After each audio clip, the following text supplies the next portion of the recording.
Hello বন্ধুরা, আমি পিনাকি। তোমরা দেখছো পিনাকি মাঝি ব্লগ। আশা করি তোমরা সবাই ভালো আছো, সুস্থ আছো। একটা কথা আছে না, তুমি যখন বিপদে পড়বে আর তোমার বিপদের সময় যে তোমার পাশে এসে দাঁড়াবে সেই হচ্ছে তোমার সত্যিকারের বন্ধু এবং সত্যিকারের আপনজন। তো আমরা সবাই জানি বলিউডের লেজেন্ড অ্যাক্টর রাজপাল যাদব, যিনি একটা লোন নিয়েছিলেন এবং সেটা ঠিক সময় শোধ না করতে পেরে জন্য তাকে তিহাড় জেলে বন্দি করা হয়েছে। তখন তিনি একটা স্টেটমেন্ট দিয়েছিলেন যে আমার কাছে টাকাও নেই, আমার কোনো বন্ধুও নেই।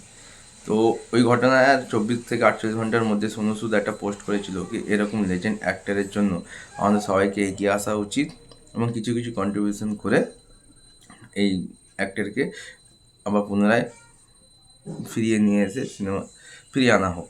তো সোনু সুদ প্রথম এই স্টেপটা নিয়েছিল, তারপর গুরু রান্ধাবার তরফ থেকে একটা পোস্ট এসেছিল এবং ফাইনালি বলিউডের মেগাস্টার সালমান খান, অজয় দেবগন, বরুণ ধাওয়ান সবাই একসাথে মিলিত হয়ে রাজপাল যাদবের জন্য একটা গুড স্টেপ নিচ্ছে এবং তারা চেষ্টা করছে রাজপাল যাদবকে যে লোন আছে সেগুলো ক্লিয়ার করে তাকে জেল থেকে বাইরে বেরিয়ে নিয়ে এসে আবার ভালো জীবনে ফিরিয়ে আনা এবং তিনি যেভাবে আমাদেরকে এন্টারটেনমেন্ট করে এসেছেন সেইভাবে যেন আবার এন্টারটেনমেন্ট করা শুরু করেন।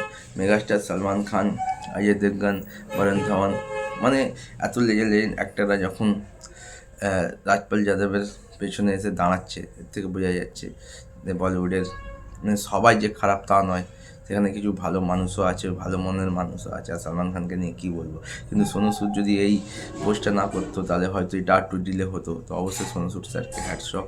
গুরু রান্ধওয়ানা, তারপরে আমাদের সালমান খান, অজয় দেবগন সবাইকে অনেক অনেক হ্যাটস অফ কি লেজেন্ড অ্যাক্টর রাজপাল যাদবের কে সাপোর্ট করে তাকে আবার ফিরিয়ে আনার জন্য।